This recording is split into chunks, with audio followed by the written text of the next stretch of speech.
ఎందుకు జరిగిందనేది మన కలెక్టర్ ఇందాక చెప్తా ఉన్నాను, శ్రీధర్ గారు చెప్తా ఉన్నాను. ఇది చాలా బాధాకరం అనిపించింది. వారికి మనస్ఫూర్తిగా నేను నా గుండె లోపల నుంచి నేను సానుభూతిని తెలియజేస్తున్నాను, ప్రగాఢ సానుభూతిని. అది ఏ పరిస్థితుల్లో జరిగిందనేది సంపూర్ణమైన నివేదిక వచ్చాక దీని మీద సరైన యాక్షన్ తీసుకుంటాం.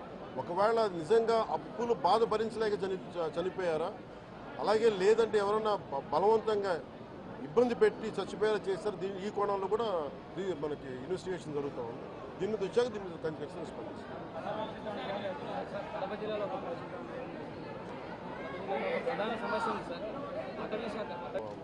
గుండె లోపల నుంచి నేను సానుభూతిని తెలియజేస్తున్నాను, ప్రగాఢ సానుభూతిని.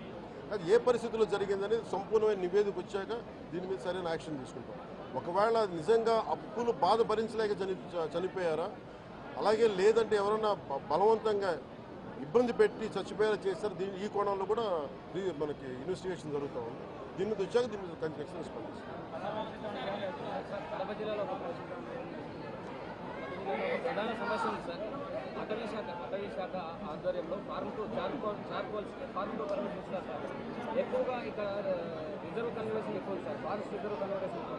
దాంతో ఈ ఫార్మ్ టు పర్మిషన్ అడుగులు నడిపేస్తున్నారు. చాలా బాధాకరమైన అంశం సార్. ఇక్కడ పర్యావరణం చాలా గందరగోళంగా తయారైంది. ఇక్కడ ఏ ప్రాంతం అనేది మొత్తం అంతా ఉంది సార్. మొత్తం ఉమ్మడి కడప జిల్లాలో ఎక్కువ బదివేలు ఉంది, డిమటం ఉంది. నేను అతి కొద్ది రోజుల్లోనే కలెక్టర్ చేసి దీన్ని ఒకసారి రివ్యూ పెట్టండి. ఫారెస్ట్ డిపార్ట్మెంట్తో కూడా ఒకసారి నేను అన్ని ఫేక్ చార్కోల్ దీని మీద మేము ఖచ్చితంగా నేను పెట్టండి. అంటే పర్సనల్ రివ్యూ ఇక్కడికి వచ్చి మేము రివ్యూ చేస్తాం.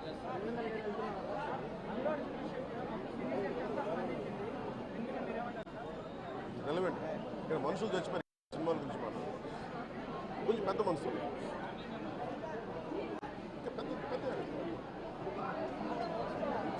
మీరు డిబేట్ మన మనసులో చెప్తారు. Debate go beyond cinema. ఈయన చెప్తుంది ఏముంది, కోల్ అరాచకం వాటి మీద మాట్లాడారు, పెద్ద మాట్లాడారు. సినిమా